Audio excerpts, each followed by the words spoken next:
Uh-oh, your boy Jimmy Kimmel.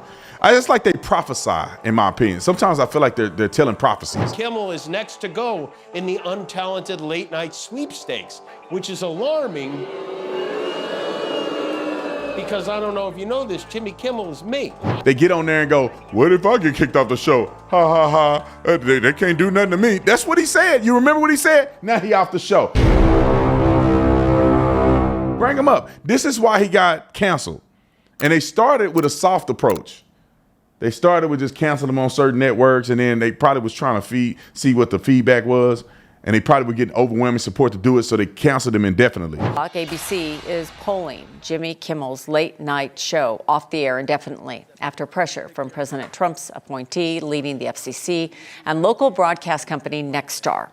Kimmel recently speculated on the air that the man who killed MAGA activist Charlie Kirk could have been on the far right himself. Today, FCC Chairman Brendan Carr went on a MAGA influencers podcast and threatened action against ABC's local affiliate licenses.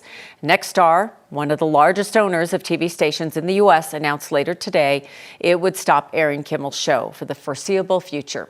Now, indefinitely don't mean that a person can't come back. It just means until further notice. But what does that mean? Once they cancel him, they're going to see the feedback of the show and what people are saying, and then indefinitely is going to turn into a permanent fire. But this is what that fool said that got him canceled. Hey, y'all, hold on real quick. I got to tell you this. I bet you $1 million y'all didn't know this.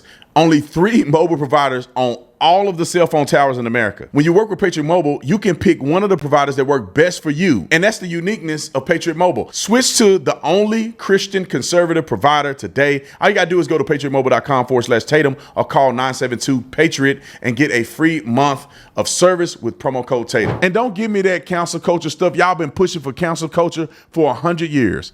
And you violated the terms of your contract with your company, which means if you do things that are detrimental to the growth and success of your company, they can suspend you. They can expel you. They can fire you. The end. Roll the clip.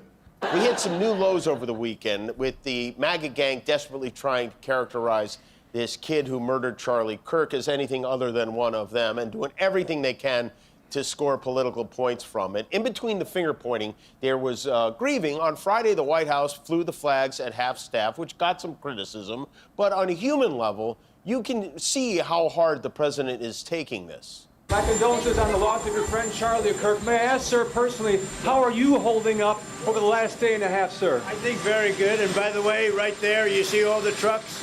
They've just started construction of the new ballroom for the White House, which is something they've been trying to get, as you know, for about 150 years.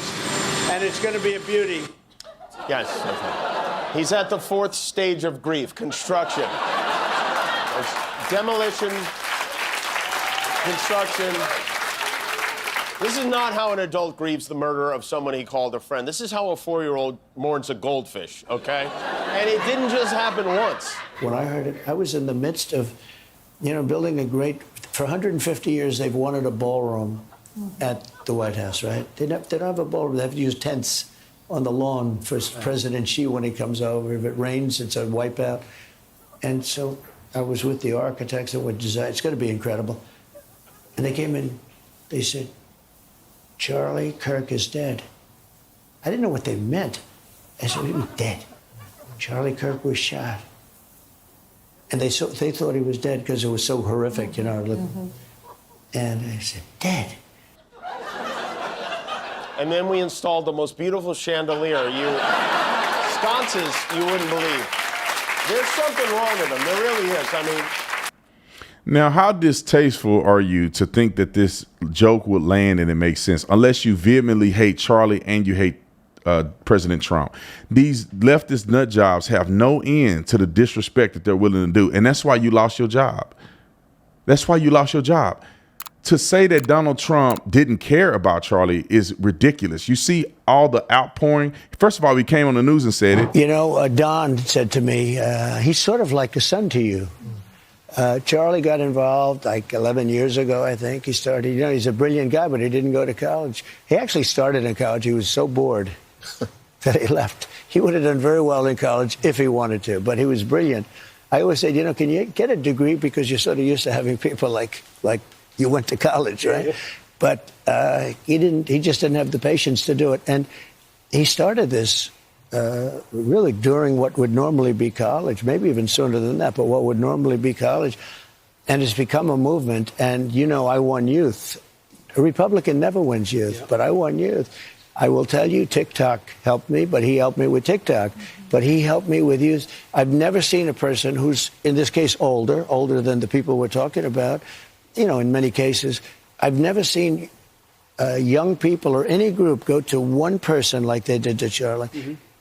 He'd go out to Arizona, to any school, to Utah, where he was, but any school, also East Coast, anywhere. And he would have bigger rallies than any radical left speaker.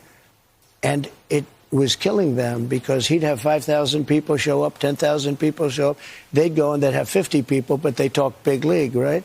Now, he was an unbelievable talent, but he was more, it wasn't really so much a talent. He just really believed it. He just believed it. He loved young people. He wanted to help young people.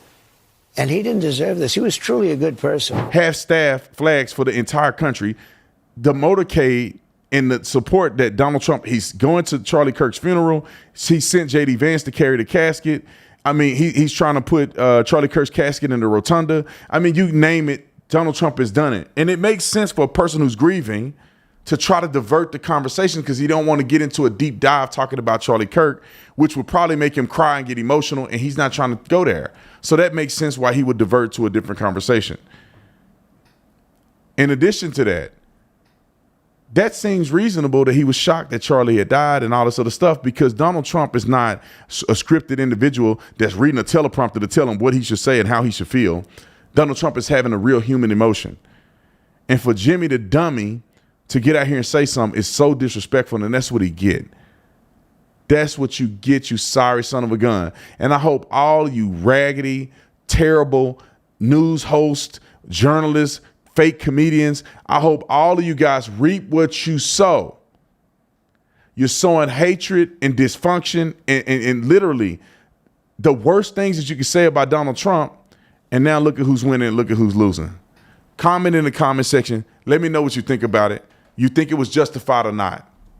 We'll see. God bless you. I'm out.